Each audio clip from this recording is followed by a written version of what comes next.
Hello, welcome Willow Haven Farm members to another CSA season. Some of you have been getting market boxes all throughout the winter months. Other of you are just starting up again for the fresh summer vegetables. And we've got great spring greens and everything ready for your boxes this week. So we're really happy to have so many of you joining us again. We hope that you'll get as many market boxes as can fit into your eating habits, and we hope to grow you in your ability to eat more and more vegetables. So let's get started. I'm going to show you a little bit about the box if you're new, and the vegetables that we harvested this week for you. If you're picking up one of our boxes at a pickup location rather than getting home delivery, you want to make sure that you find your label with your name on it and a list of the things that are supposed to be in your box. Please double check this and save your label and take a picture of it for us and send it to us in an email if you find that you're missing anything. We want to know so that we can give you credit or send you that special item on our next delivery. If you see something circled, like is circled here, double check that for sure. Sometimes when we send our boxes through the pack line the first time, there might be an item that didn't make it in the first time around, and the person at the end of the line will double check and add that item in at the end before we close up your box. Or that might be an item that we have to substitute or give you credit for because we ran out, or there was some other issue that we couldn't give it to you that time. Normally you will get a slip of paper like this that will tell you what item was missing and what to expect. This one says expect a credit in 1 to 3 days. We do this for individual items, but if there's like a whole crop that we weren't able to put into a box for some reason, we'll send out a message on Telegram and a message through email to let a whole bunch of people know at the same time so we don't have to write out 100 slips. The boxes we do reuse and we want to keep using for as many weeks of the season as we can. So there is a particular way to open them. It's just you squeeze this one side that's on top, squeeze that, and it slips right out rather than trying to open it and rip the sides of the box. These hold up for months, so we'd like to use them as many times as we can. Let's dig into these vegetables. Many of them are self-explanatory. This is the butterhead lettuce. It looks like this time around we cut the bottoms off so that it's more loose. That could happen for a variety of reasons. Looks like it may have had a lot of dirt on it, and so it was easier to chop that off rather than put this through a lot of water, because water can deteriorate the vegetables if it sits in the bag in water too much. This is Mizuna, so this is an Asian green, and that's going to be familiar to those of you who do Asian cooking. It can be used as a salad green, but it is also used cooked. So it's just a nice little bit peppery variety to use in salads. And lots of other ways. This is watercress.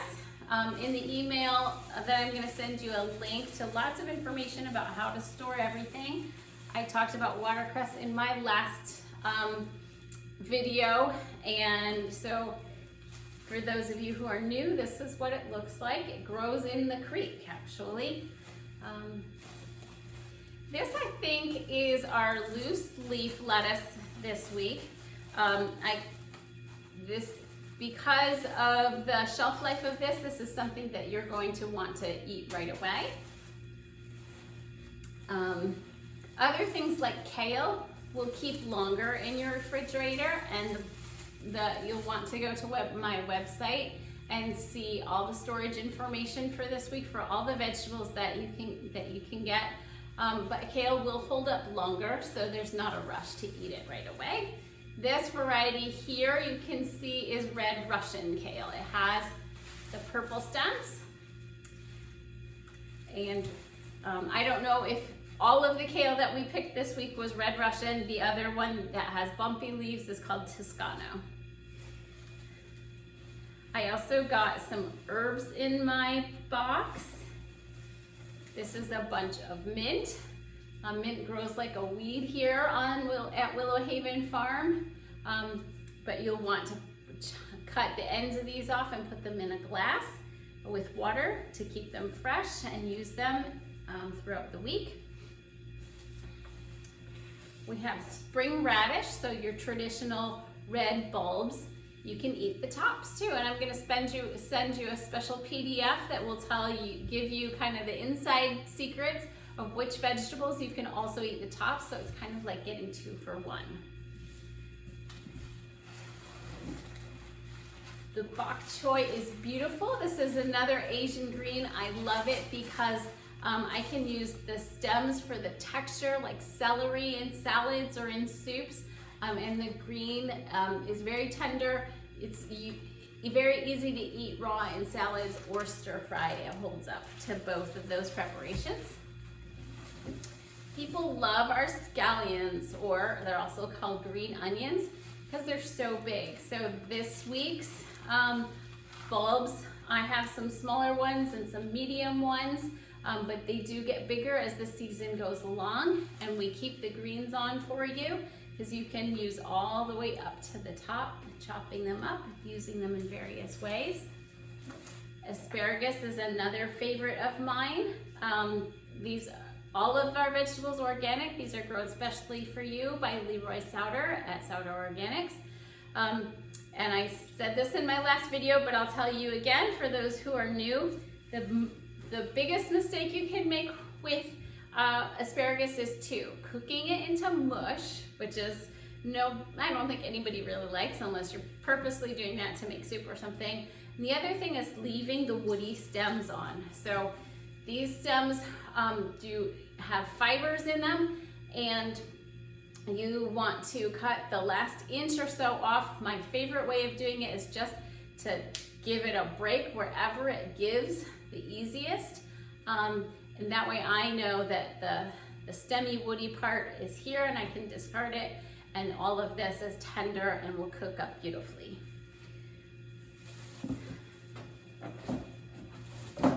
Rhubarb is used as a fruit rather than a vegetable, but it actually can go either way, sweet or savory.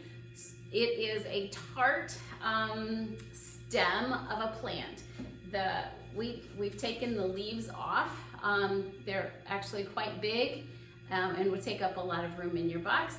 They have toxins in the leaves, so that's never something that you eat, so we don't even include it.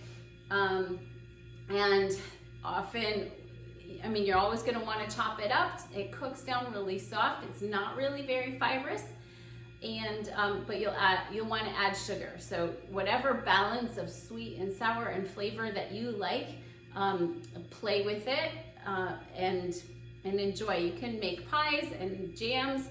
I've even seen stir fries with rhubarb if you wanted to go savory with it. And then ginger is something really special. It's more of a tropical plant, but it can be grown in Pennsylvania in greenhouses and picked fresh certain seasons of the year. And so you'll want to look up different ways of using ginger, either in stir fry sauces. This winter I sliced it up and made a fermented ginger in a jar, so that's kept really well. And then you can put it in drinks and things, make teas.